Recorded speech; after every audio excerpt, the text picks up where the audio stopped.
ሻሎም እንዴት ናችሁ? ዛሬም ተመልሰናል። ይስሐቅ እባላለሁ አርኪቴክትና ፊልም ሜከር ነኝ። ዛሬ ደግሞ ልዩ የሆነ ቪዲዮ ይዤላችሁ መጥቻለሁ። የዛሬው ቪዲዮ ሪአክሽን ቪዲዮ ነው። ሪአክት የምናደርገው ወደ ምን ቪዲዮ ነው? ኢትዮጵያ ላይ የተሰሩ ፋክቶች ወይ ደግሞ ኢትዮጵያ እንደዚህ ነች የሚሉ ዩቲዩብ ላይ ያሉ ቪዲዮዎችን እንመለከታለን። ከዛ በኋላ የኔን አመለካከትና የኔን እይታዎችና ደግሞ የኔን ኤክስፒሪየንስ በዛው ሼር አደርጋለሁ ማለት ነው። አብራችሁን ቆዩ። ዛሬ የሪአክት የምናደርግበት ቪዲዮ ሩት ትባላለች። የዩቲዩብ ቻናል አላት እና የስዊድን ሀገር ነው የምትኖረው፣ ኢትዮጵያዊ ነች እና እሷ የሰራችውን ቪዲዮ እናያለን። ቤዚካሊ ቻናሏ ቢዩቲ ላይፍ ስታይል እና ፋሽን ላይ ነው የሚያተኩረው። ስለዚህ እስቲ ሰብስክራይብ አድርጉ፣ ተከታተሏት። የኔም ቪዲዮ ላይ ሰብስክራይብ አድርጉ፣ ተከታተሉ። ቻናሎች የተለያዩ ቪዲዮዎች ታገኛላችሁ፣ ቱቶሪያሎችን፣ አርኪቴክቸር ቤዝ ያደረጉ፣ ካልቸር ቤዝ ያደረጉ ነገሮችን እና ትራቭል ተነጠየ ደግሞ ያሉበትን ታያላችሁ። እስቲ ዛሬ ተከታተሉ። እንሂድ ወደ ቪዲዮ እንጀምር። Fun facts about Ethiopia. I mean, I don't know if you guys like. Some of you guys are from Ethiopia, and I know that, and you can correct me on if. አንዳንዶቹ ቦታዎች ያሳለፏቸው ነው። Some things about Ethiopia that is interesting. If you guys have good clips for you. I have them all written on my book right here, so let's go to one by one. First fun fact about Ethiopia is that we don't have the same calendar, okay? If you went to Ethiopia right now and talked about what year is it? They're probably going to tell you it's 2011. And you might be confused by like, what? Did I just travel back in time? ቪዲዮ የተሰራው 2019 ላይ ደግሞ ላስት ይር ነው በኢሮፒያን ካላንደር። ሶ አሁን ይሄኛው አሁን ላይ ያለንበት ደግሞ 2020 ስለሆነ አሁን ላይ ኢትዮጵያ ውስጥ 2012 ዓመተ ምህረት ነው። ስለዚህ just update slow. No, you didn't. Okay, it's 2019 here in Sweden. Okay, and everywhere else, I think China and maybe some Arabic countries have their own calendar as well. But Ethiopia has its own calendar, so that means we do not go with the European calendar. So here it's like 2019, and you guys celebrate New Year's on what is it called? December 31st, right? But in our country, we do not celebrate New Year's at that day. I think it's like September 11 or something like that. And you guys is September, like in the middle of September. That's our January. Does that make sense? Yeah, and then it's 2011, I believe.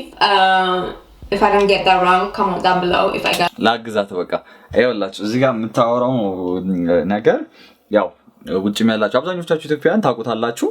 2012 ዓመተ ምህረት ላይ ነን። ሶ ይሄ በተለይ እንደዚህ አይነት ነገር ላይ ዲቴል ማወቅ ከፈለጋችሁ ዶክተር ሮዳስ ታደሰ የእንትን አንድሮሜዳ የሚል ፕሮግራም ቲቪ ፕሮግራም የነበረው ሰው የነበረ እሱም ያዘጋጀው ፕሮግራም ላይ በደንብ ያወራል። ዩቲዩብ ቻናል አለው፣ እሱም ላይ ቼክ ማድረግ ትችላላችሁና ላይክ ኢትዮጵያ የኢትዮጵያ ሲቪላይዜሽን እና የኢትዮጵያ ስልጣኔ ምን ያህል ጥግ ደርሶ እንደነበረ ስፔስ ሳይንሳቸው፣ ታይም ስተዲያቸው፣ የተለያዩ መድኃኒት ስተዲያቸውን እሱን ያወራልና በጣም ጠቃሚ ነገር ነው።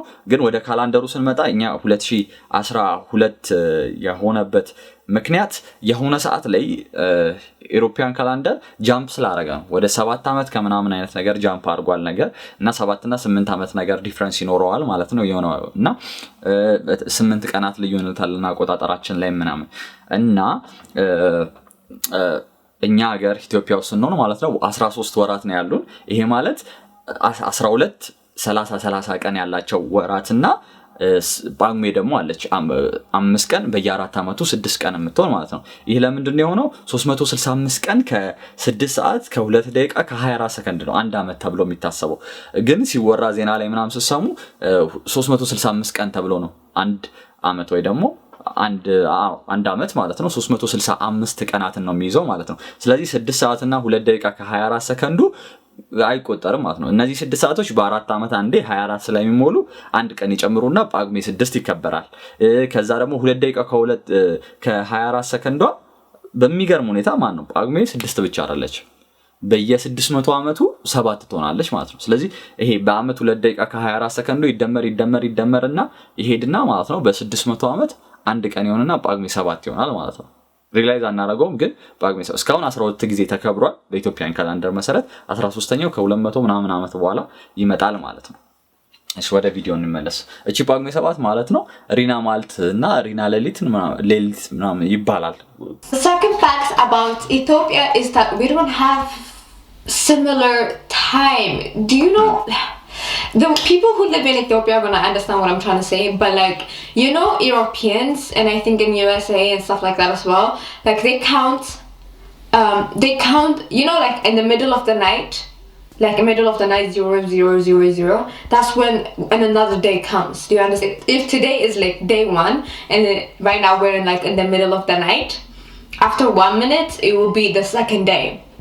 You understand? Like it's like 0001, that's the second day, like in the middle of the night. But in Ethiopia we do not count it like that. Like we count the next day, like we count the next day in the morning at 6 o'clock in Sweden. Middle of the night 0000. ኦኬ እዚህ ጋርም ያው የሰዓት አቆጣጠርና ዲፈረንሱን ነው የምታወራው ማለት ነው። ቤዚክሊ ምንድነው የኢትዮጵያን የሚለየው የውጭ ሀገሮች ወይ ደግሞ የኢሮፒያንም ይሁን የአሜሪካኖች የሌሎቹም ቢሆን አቆጣጠራቸው የኛ ለሊት 6 ሰዓት የምንለው ላይ ነው የሚቆጥሩት ማለት ነው፣ ወይ ደግሞ ዳያቸውን የሚጀምሩት። በእኛ ሀገር ግን በኢትዮጵያን መሰረት ማለት ነው ፀሐይ ስትወጣ ቀን ይጀምራል፣ ፀሐይ ስትገባ ቀኑ ያልቃል። ስለዚህ ጠዋት 1 ሰዓት ላይ ፀሐይ ትወጣለች 12 ሰዓት ላይ፣ ከዛ በኋላ ማታ 12 ሰዓት ላይ ትገባለች ማለት ነው። የምድር ወገብ ላይ ስለምንገኝ ኦልሞስት ተቀራራቢ ነው ቀኑና የቀኑ ሰዓታትና የምሽቱ ሰዓታት ተቀራራቢ ናቸው ማለት ነው። ስፋት 12 ይሆናል 11 13 ምናምን እንደዚህ ቫሪ ያደርጋል የሆነ ያክል፣ ግን ተቀራራቢ ስለሆኑ ጠዋት ላይ እንጀምራለን ቀናችንን መቁጠር፣ ማታ ላይ ድጋሚ ሌሊት ተብሎ ደግሞ ይቆጠራል ማለት ነው። ስለዚህ ይለያያል ትንሽ ማለት ነው። እሱን ነው እናወራው። I'm confused. Okay, another fact about Ethiopia is that we have over 80 languages. Like, you know, in the USA, like there's different states, right? But everybody in the different states speak the same language. But it's not that, it doesn't work like that in Ethiopia. Like the different states speak their own language, and it's not even a state, it's like different places we speak our own language, and it's very different, and it's not like one word that is different than the other and stuff like that, and it's very similar. It's not at all similar. Like we speak totally different languages. But እሺ እዚህ ጋር ማለት ነው ኢትዮጵያ እንደሚታወቀው ላይክ የተለያዩ ብሔረሰቦች ያሉባት ሀገር ነች። ኦልሞስት ከ80 በላይ ብሔረሰቦች አሉ። ሬጂስተርድ የሆኑ ደግሞ እስከ 76 ብሔረሰቦች አሉ። ከነዚህም መካከል ቆይ ማቀውን ብጠራ ኦሮሞ አለ፣ አማራ፣ ትግራይ፣ ሶማሌ አለ፣ አፋር አለ፣ ሐረሪ አለ። ሐረሪ ወይ ደግሞ ሐረሪ አይ ዶንት ኖ እንትን እንደሆነ በአፋር ብያለሁ አይደለ? ሐረሪ አለ። ከዛ ኦኬ እሺ ከዛ በኋላ ወደ ደቡብ ክልል ስንገባ እዛ ውስጥ ያሉት ጉራጌ አለ፣ ስልጤ አለ፣ ጉራጌ፣ ስልጤ፣ ከምባታ፣ ሀዲያ፣ ዳውሮ፣ ዶርዜ፣ ሲዳማ፣ ወላይታ፣ ጋሞ፣ ጎፋ፣ ሌላውን ደግሞ ላነብላችሁ ማላቃቸው የሆነ ፕሮጀክት ላይ ሰርተን ነበርና እሱ ላይ ያየሁትና አለ ደማይ፣ አሌ፣ ዘይቤ፣ ካራ፣ ሸካ፣ ማሾሌ፣ መሰዮ፣ ባስኬቶ ብያለሁ መሰለኝ፣ አኝዋ፣ ሀዲያ፣ ቡርጂ፣ ጉጂቶ፣ ከምባታ እያለ ይቀጥላል ማለት ነው። እና የተለያዩ ብሔረሰቦች አሉ። እነዚህም ብሔረሰቦች ደግሞ የተለያዩ ላንጉዌጆች አሏቸው፣ ደግሞ የተለያዩ ቋንቋዎች አሏቸው ማለት ነው። አንዳንድ ብሔረሰቦች ውስጥ ከ2 እና 3 በላይ አላቸው ቋንቋ ማለት ነው። አንዳንዶቹ ቋንቋቸው እየጠፋ ነው፣ ድጋሚ ሪቫይቭ ለማድረግ ወይ ደግሞ ድጋሚ ለማነሳሳት እየሞከሩ ነው፣ ማስተማር እየጀመሩ ነው። ያው መወራረስ ስላለ ማለት ነው። በርታ ብሔረሰብ አለና የነሱ ሩጣና ይባላል። የተለያዩ ብሔረሰቦች አሉ። አማራ ክልል ውስጥም ቢሆን የተለያዩ ብሔረሰቦች አሉና የተለያዩ ባህሮች ስላላቸው የተለያየ ቋንቋ አላቸው ማለት ነው። ያንን ነው እዚህ ጋር እንትን የምንለው። The main language, like the head language in Ethiopia, is Amharic, and that's the only one I speak. So I only speak one language out of the 80. በሚገርማችሁ ሁኔታ ከኢትዮጵያ ቋንቋዎች እኔም እንደሷ አማርኛ ብቻ ነው በደንብ መናገር የምችለው። ያው ትንሽ ነገር ከሁሉም ነገር ወስጃለሁ። ትንሽ ከትራቭሉም ከስራም አንፃር ትንሽ ወስጃለሁ። ግን ሜን ላንጉጅ ስትል እሷ አሁን አማርኛ ያለችው ከነበሩ ነገስታት አንፃር አማርኛ ነበረ የስራ ቋንቋ አብዛኛው ማለት ነው። እና ትምህርት የሚሰጥ የነበረው በአማርኛ ነው። አብዛኛው ነገር ሪሰርችም ስራም የነበረው በዛ ስለሆነ በደንብ የተስፋፋው አማርኛ ቋንቋ ነው ማለት ነው። አሁን ላይ ግን ከክልሎች ስፋት አንፃርና እንትን አንፃር ይሄ ህፃናትም ከኤሌመንተሪ ጀምሮ ሲማሩ ማለት ነው ከታች ጀምሮ ክፍል ጀምሮ ሲማሩ እያስተማራቸው ስለሆነ በራሳቸው ቋንቋ እድገት እንዲያሳይ ያደረጉ ነው። ስለዚህ አብዛኞቹ ቋንቋዎች ተናጋሪያቸውም እየጨመረ ነው፣ ረጅም እንትን እያሉ ነው ማለት ነው፣ እየሰፉ ነው አሁን ያሉት ማለት ነው። That makes me feel very stupid. And the other fact that goes with the fact that I just told you is that, you know, the different states that I just told you about, like they speak different languages, they also have their own culture. They also have their own food they eat, the way they dress is very different.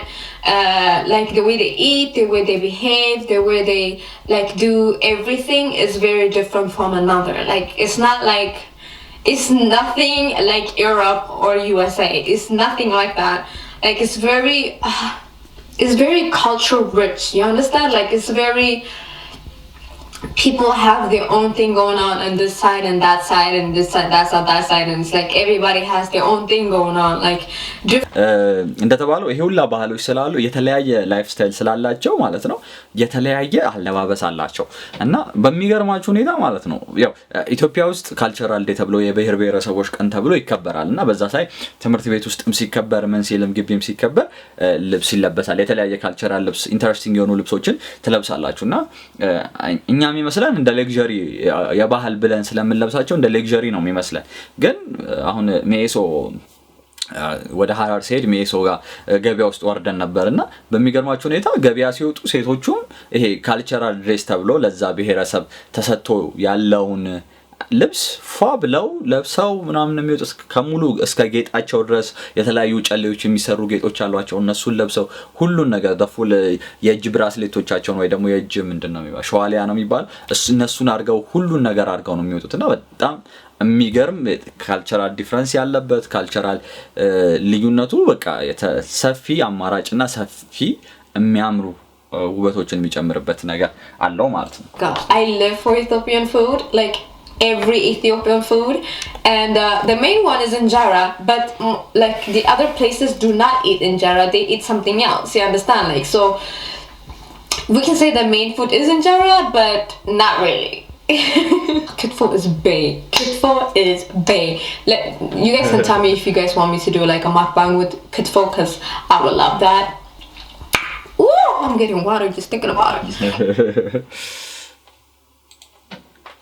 በሚገርማችሁ ሁኔታ ማለት ነው ያው የኢትዮጵያ ስለሆንኩኝ ላደላ እችላለሁ፣ ግን የኢትዮጵያ ፉድ በጣም ገራሚ ነው።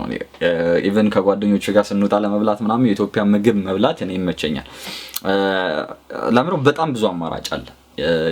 አብዛኛው ነገር እንዳለችው እንጀራ ቢሆንም በእንጀራ ሁሉን ነገር ኦልሞስት በእንጀራ ትበሉታላችሁና ያው የክትፎ አድናቂ ነኝ እኔ። በጣም ክትፎ ወዳለሁ፣ ስጋ ወዳለሁ፣ አዘር ሮ ሆኖ ማለት ነው። በቃ በጥሬ ወዳለሁ፣ በጥብስ ወዳለሁ፣ በክትፎ ወዳለሁ። በጣም ጣፋጭ ነው። በሚገርማችሁ ሁኔታ የጉራጌው ማህበረሰብ ክትፎ ላይ በደንብ ነው የሚታወቀው። ኢትዮጵያ ውስጥ ያሉ ባህል ማዕከሎች አሉ፣ ሬስቶራንቶች ምናምን አብዛኞቹ ክትፎ በጉራጌዎች ነው የሚሰራውና የጉራጌው ማህበረሰብ በክትፎ በደንብ ይታወቃል። እና ግን አሁን ላይ በደንብ ወደ ሁሉም ቦታ እየሰፋ እየሄደ ነው ያለው። ከተለያዩ ብሔረሰቦች የተለያዩ ምግቦችን እወዳለሁ። አሁን ለምሳሌ ከትግራይ ስትል አንበሻቸው በጣም ይመቸኛል። ከዛ ሽሮ እንደዛ አካባቢ የሚሰራ የለም። ላይክ ሃይ ኳሊቲ በቃ። ሲዳማ ስትሄዱ ላይክ ቦርሳሚ አለ፣ ሞክሩት ብቻ ስፔሲፊክ አልነጋችሁ፣ ግን ቦርሳሚ አለ። ጌዲዮ ስትሄዱ ቆጮአቸው አለ፣ ጎመን በስጋቸው በጣም ገራሚ ነው። ባህላዊ ላይ ሆነ ይችላል፣ ግን ጎመን በስጋቸው ላይክ በጣም ገራሚ ነው። እና የተለያየ ምግቦች አሉ ማለት ነውና እስቲ ቆይ ለወጭ ባላችሁ በፊት just thinking about it. The other fact about Ethiopia, mainly about school life and stuff like that, and people who go to school. I went to school in Ethiopia, and yeah, listen, you know, like how in the States and here, and I think maybe everywhere in Europe, but I'm not quite sure about that. But I know that in China it's similar as us, but we don't change classes. You know, like how the a classroom for physics, a classroom for science, a classroom for English and maths and stuff like that. We don't have that in Ethiopia. What we have is one class. That's our class. Like if you go in that class, you're gonna go there to the end of the year. Like the teachers switch places and we do not switch to the teacher's class. Do you understand? Like we have one class that we go to for the rest of the year. And not የሚገርማችሁ የዚህ ፋክት ማለት ነው ያው አብዛኞቻችን ኢትዮጵያን እዚህ የተማረን ሰዎች እናውቃለን ሜቢ አብሮድ ሬዝ የተደረጋችሁ ምናምን ካላችሁ እናንተ ላታውቁት ይችላል ፋሚሊ ላቱን እዚህ ግን በቃ አንድ ክላስ አለ አንድ ሩም ይኖራል እዛ ውስጥ ነው የምትገቡት መስከረም ላይ ትሄዱና ትገባላችሁ እዛ ሩም ከዛ ሲቲ ሰጣችኋል ሪአሬንጅ ይደረግና ሲቲ ሰጣችኋል እዛ ቁጭ ትላላችሁ ማለት እና የሆነ እንትን ያረጋ የራስነት ስሜት ይሰማችሁና እስከ እኔ አሁን እንትን በዴክሳችን ዲኮሬት እናደርግ ነበር ማርክ እናደርግ የተለያየ ነገር እናደርግ ነበርና የሆነ ነገር የሆነ ሚሞሪያችሁ አታችድ ይሆን ነበር እና ስታርጉም ደግሞ አንዳንዴ ሪኖቬት ካልተደረጉ ጠረጴዛዎቹ ምናምን የሆነ ሰው የጻፈውን ጥቅስ ምናምን ታገኙ ትችላላችሁ የሆነ ሰው የሳለውን ዱድል ታገኛላችሁና የተለያየ ነገር ታገኙ ነበርና የሆነ ስፔሻል ነበር Other thing about the classroom thing is that we were at least like 40 to 50 each class. Just get that in your mind. Like at least 40 to 50 people in one class. And honestly, truly, I'm not lying. I loved it. I loved living. I loved going to school in Ethiopia, and because I think it's because of that. Because nobody gets left out. Because if you're 50 people in one classroom, you're gonna find somebody to be with. Like if somebody doesn't like you, the other person will like you. Like it's not like anything like oh, this group of people don't like me, and I only go in the group in the class with this group of people. So like I have no friends. There's 50 to 40 people in one classroom. You're gonna find your friend, okay? If you just want friend, you're gonna find that friend. I loved it. I swear I loved it. It's a chaos, like being 50 students and then there's one teacher. It's a chaos. I mean, the school I went to was like that, okay? And I don't know about other schools. I think the private schools, like the rich people schools, might not be the same thing. But the main schools are like that. And እና እውነታው ነው እኔ ስማር የኤሌመንተሪ የተማርኩበት ትምህርት ቤት አንዳንዴ እስከ 7 እንሄድ ነበር ያው ፕራይቬት ስኩል ነው ግን የሆነ እስከ 7 በጣም እንሄድ ነበር እንትን ቁጥሩ ይሄድ ነበርና ለ3 እንቀመጣለን ለ2 እንቀመጣለን ምናምን አንድ ዴክስ ላይ ማለት ነው ሃይ ስኩል ላይ ያለን 24 ዴክሶች ናቸው አብዛኛው ጊዜ የሚኖሩት 24 ከሆኑ 24ቱን እንትን ሃይ ስኩል ከገባን በኋላ ሌላ ትምህርት ቤት ቀይረን ነበርና ደምቦስኮ የሚባል ትምህርት ቤት ነበር የተማርኩትና 24 ወንበር ነበር ሁለት ሰው ነበር የሚቀመጠውና በጣም ከሄደውላ 50 ነበር የሚሆነው 48 ወይ 50 ነው የሚሆነውና 50 ሲሆን ሁለት ሰው በአርም ቼር ነው የሚቀመጠውና አንድ ዴክስ ላይ ከሁለት ሰው በላይ አይቀመጥም የድሮ ትምህርት ቤት ግን ለ3 ነበር የምትቀመጠው ማለት እና እኔ ደግሞ በጣም ከሰው ጋር ኢንተራክት ማድረግ ወዳለው በጣም ማውራት ወዳለው ከሰው ጋር ምናምንና በሚገርም ሁኔታ ኦልሞስት ከሁሉም ሰው ጋር አግባባ ነበር ከትምህርት ቤታችን ማለት ነው ከሁሉም ሰው ጋር አይደለም ከራሴ ባች ጋር ይቅርና ከሌሎቹም ከላይም ከታችም ጋር አግባባ ነበርና ኢንተራክሽኑ በጣም አሪፍ ነበር በጣም የሚገርም ኤክስፒሪየንስ ነበር ሃይ ስኩል ላይ ማለት ነው thing about our school life and stuff like that is everybody has uniforms. Every school has their own uniforms, and like everybody will know which school you're going to by just looking at you. I mean, I don't mind uniforms because you look put together even if you're not trying because you have to wear that, you understand? And I like that because right now I'm basically going to school with pajamas and I እንዴት ነው ኢትዮጵያ ውስጥ ኦልሞስት ሁሉም ስኩል ከአንዳንድ ስኩሎች በስተቀር ኢንተርናሽናል ስኩሎች ሲሆኑ አይ ቲንክ አይሲኤስ አለ እና ሊሴ አውቃለሁ ሌላ አላውቅም እነሱ ዩኒፎርም እንደማይለብሱ አውቃለሁ ሌሎቹ ትምህርት ቤቶች የግልም ይሁን የመንግስት ዩኒፎርም አላቸው which is kind of good እንዴት ነው ስለ እርስ በርስ ኢኮኖሚካሊ ካለ ልዩነት አንፃር ወይ ደግሞ ካላቸው ልዩነት አንፃር ሰዎች አይገለሉም ምናምን አይነት ነገር ነው which is good ይሄ ዲስክሪሚኔሽን ወይ ደግሞ እንትን አይነት ስሜት አትሊስት የሆነ ያህል ይቀንሳል ከዛ በኋላ እንግዲህ ዩኒፎርምን አሰፍታ መልበስ ነው እና የተለያየ ነው አሁን በጣም የሚገርማችሁና በጣም ጥሩ የሆነ ኢኒሺዬቲቭ ኢትዮጵያ ውስጥ የተጀመረው ምንድነው በዚህ አመት አወር ሜየር ወይ ደግሞ ከንቲባችን ታከለ ኡማና ጠቅላይ ሚኒስትራችን ዶክተር አብይ የጀመሩት ኢኒሺዬቲቭ አለና እሱ ኢኒሺዬቲቭ ምንድነው ኦልሞስት ኤቭሪ ስቱደንት ኢትዮጵያ ውስጥ ያለው በመንግስት ትምህርት ቤቶች እንዳለ እነሱ እንዳለ ዩኒፎርም ፕሮቫይድ የሚያደርግላቸው መንግስት በነፃ ነው። የመማሪያ ደብተሮችን ፕሮቫይድ የሚያደርግላቸው በነፃ ነው። ምግብ መመገብ ለማይችሉ ልጆች ደግሞ ቁርስና ምሳ በነፃ እዛ ፕሮቫይድ ይደረጋል ማለት ነው which is like a big deal። በጣም የሚገርም ኢኒሺዬቲቭ ነው ይሄ ላይክ ብዙ ሰዎችን ሞቲቬት የሚያደርግ ብዙዎችን ግን አንዳንዱ ሰው ዩኒፎርም አጥቶ የሚቀራለ ከትምህርት ቤት ደብተር አጥቶ የሚቀራለ ምግብ በጣም ይከብዳል አብዛኛው ሰው ማለት ምንም ሳያገነን አብዛኛው ሰው ወደ ኋላ ትንሽ እንኳን አመት ከኛ ባች እንኳን ወደ ኋላ ቢኬድ ላይክ በምግብ ምክንያት የሚቀራለ እና በጣም የሚበረታታ በጣም የሚያስደስት ነገር ነው ማለት ነው። And another fact about Ethiopia is house animals. If you're thinking about going to Ethiopia and you haven't been there before and stuff like that, don't get confused, okay? And don't go confused and like, what's going on? The dog is gonna bite me, because all dogs are free. Okay, we don't take a dog on a leash and walk them outside. We didn't do that at least. የሚገርም ፋክት ነው ባይዘው ላይክ ፊልም ምናምን የምታየው ከሆነ እንትን ይሆናል የሆነ እንዴት ነው አሁን ላይ እየመጣ ነው ይሄ ትሬንድ ሃውስ ዶግስ መኖር ይሄ ቺዋዋ የሚመስሉ የሚያናነሱ ትንንሽዬ ውሾችን ቤት ውስጥ ማሳደግ ነው። ግን ኖርማሊ ሲያድግ የኛው ሁለት ውሾች ነበሩ ቤት አንድ መቻል ይባል ነበር ኢትዮጵያን ነው ለውሾች ከዛ በኋላ እሱ ጠፋ።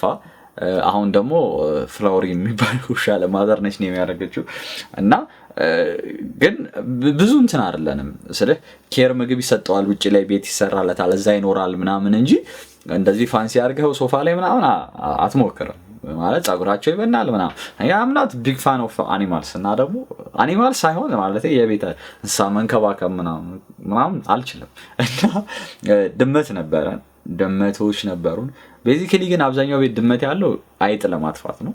ከዛ በኋላ ደግሞ አንዳንድ ሰው ጸጥ ብሎ ፔት ያረጋቸዋል ማለት ነው። እነሱ ራሱ ሜሲ ናቸው።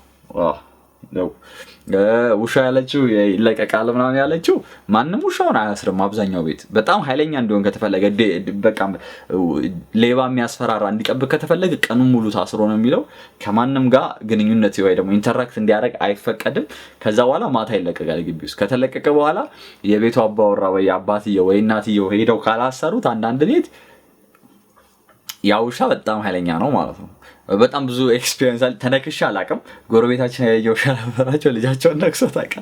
እኛ ቤት የውሻችን ሮጣ እግር ትይዛለች ሰው ሲወጣና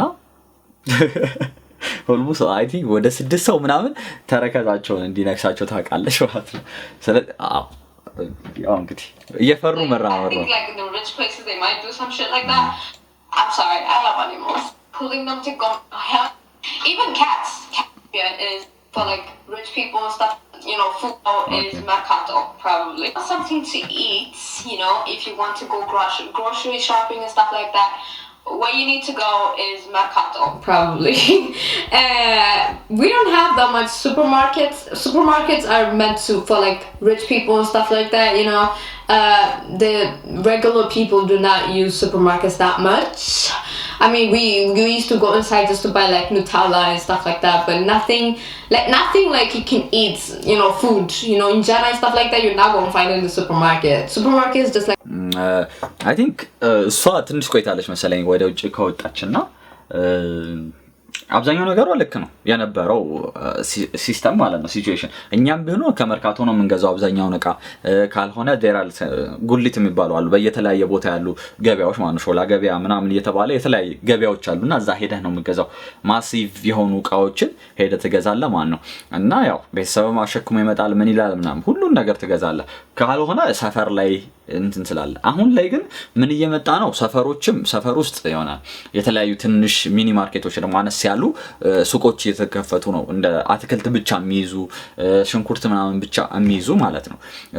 ሌላኛው ደግሞ አሁን ላይ አዌርነሱ በደንብ እየጨመረ መጥቶ ሱፐርማርኬቶቹ በጣም እቃ ማስወደድ እየቀነሱ ነው። ተጠቃሚያቸው ፎሬነር እና በጣም ለግዠሪየስ የሆኑ ሰዎች ብቻ ሳይሆን ኖርማል ፒፕሉንም ተደራጅ ኖርማል ሳይሆን አለ አይደለ በኢኮኖሚክ ማከለኛ የሆኑትን አነስተኛውንም ተደራሽ ያደረጉ ስለሆነ በጣም አሪፍ ነው። ለምሳሌ ሱቅ 7 ብር የሚገዛውን ግማሽ ሊትር ውሃ ሱፐርማርኬት ውስጥ 4.50 5 ብር 5.20 ምናምን እንደዚህ አይነት ዋጋ አለውና ሰውም እንትን እያለ ነው። እኛም አሁን ለምሳሌ እንቁላል ስንገዛ ዶሮ ስንገዛ ምናምን ወደዛ እየሄደ ነው።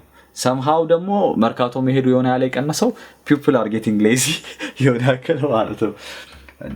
Market is just like for European and American like stuff, you know, for those kind of stuff.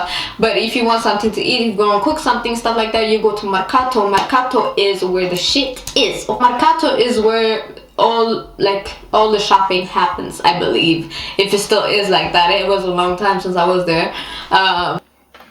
Kind of. So like Mercato is the biggest marketplace in Africa. መርካቶ አሁን ትልቁ የገበያ ማዕከል ነው። የተለያየ ነገር ታገኛላችሁ፣ ምንም ነገር ማለት ነው። ከምናለሽ ተራ ሪሳይክሊንግ ከሚደረጉ ማቴሪያሎች እስከ እቃ ተራ ድረስ ፒውር እቃ ከሚገዛበት በዛ በኩል እስከ አውቶቡስ ተራ ጫፍ ድረስ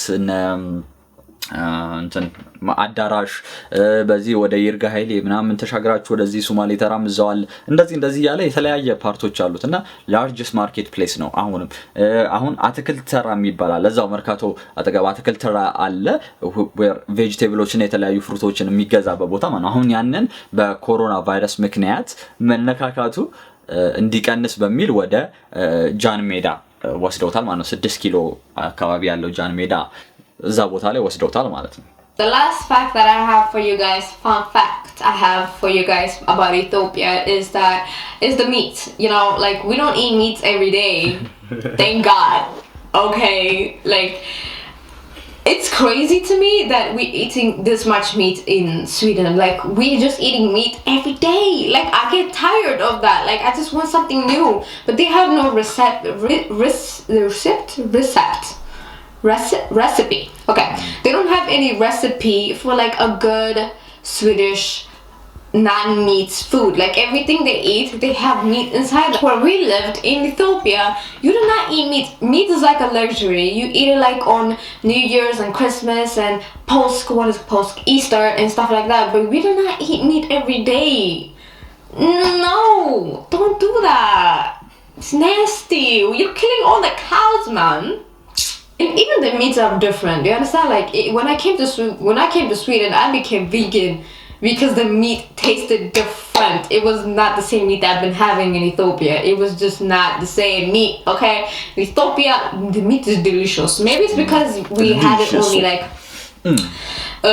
it only like in the celebration days and like not every day and stuff like that. But when you come to Sweden, the meat here and the meat in Ethiopia totally different. Even the color is different. I'll show you guys in the picture right here how it actually አጋጣሚ ነበረ ከአንዳንድ ከውጪ ከመጡ ሰዎች ፈረንሳይን ከሆኑ ሰዎች ጋርም ነበረ ጀርመኖችም ነበሩና በስራ አጋጣሚ ተገናኘና በትምህርት አጋጣሚ ተገናኘንና እነሱን ባህል ቤት ይዘናቸው ሄደን እየበሉ ላይክ እንትን ሲሉ ላይክ እንቁላሉ አይገናኝም በቃ ቴስቱ ማለት ነው።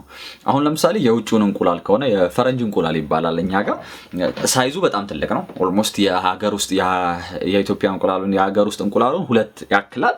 ሶ ኢትስ ላይክ ያጠግባል ነገር ግን ቴስት አያደርግም። ሶ ላይክ በጣም ቴስት እንዲያደርግ ሶሶች መጨመር አለበት ምን መጨመር አለበት ምናምን። የኢትዮጵያው ግን ኢትስ ላይክ ቴስት ሶ ጉድ በጣም የሚጣፍጠው ኦርጋኒክ መሆኑ መሰለኝ። አብዛኛው ፕሮሰስድ ስላልሆነ ኦርጋኒክ ስጋ ነው፣ ኦርጋኒክ ዶሮዎች ናቸው ያሉት። የነሱም ስጋ ይጥማል። ኦርጋኒክ የሆነ እንቁላል ነው ያለው። ኤቭሪቲንግ ላይክ ኢቭን እንትን ፍሩቶች ብታዩ አቮካዶ የኢትዮጵያ አቮካዶ አግኝታችሁ ከበላችሁ እኛ ጎረቤታችን ስላላቸው እንበላለን። የኢትዮጵያ ፓፓያ የኢትዮጵያ ማንጎ everything tastes better when it is organic። በዛ መሰረት መሰለ ያው እንግዲህ የምታዩት ራሱ አሁን ይሄ ምን የመሰለ ጥሬ ስጋ ነው እንግዲህ። But the meat in Ethiopia we can eat it raw. That's what we do. ጥሬ ስጋ you guys already know about it and I love that. And you just eat it raw and it's delicious and you can never do that here. It just doesn't taste the same. It's my opinion, but yeah. And the last fact also has to do with animals.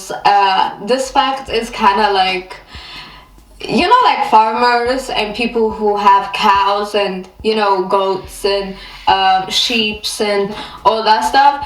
You're probably gonna see them just walking the animal in the middle of the street or in the side of the street and stuff like that. You're gonna see that, and I missed that. Honestly, I'm not gonna lie. I missed that. It was adorable. That's it for this video. I hope you guys enjoyed this video. Let me know if you guys want. So የመጨረሻው ፖይንት ያው አኒማሎችን እና እንስሳቶችን መንገድ ላይ ወክሳያላችሁ አሁን ላይ እየቀነሰ መጥቷል። እኔ ግን ያው ኦልሞስት 2 ኪሎ ሜትር አይሞላም ከእንትኑ ከአጎራባች ክልል ወይ ደግሞ ከአዲስ አበባ መግቢያ ላይ ከሆነ የኛ ሰፈር ማለት ነው። እና እንትንም አሉ የከተማ ገበሬዎችም ስላሉኛ ጋር ሁለት አቃለው መሰለኝ እና አኒማል እንስሳት የሚያረቡ ማለት የላሞችን ምናምን ወተት የሚሸጡ ሰፈሩ ስላሉ እነሱ አሉ።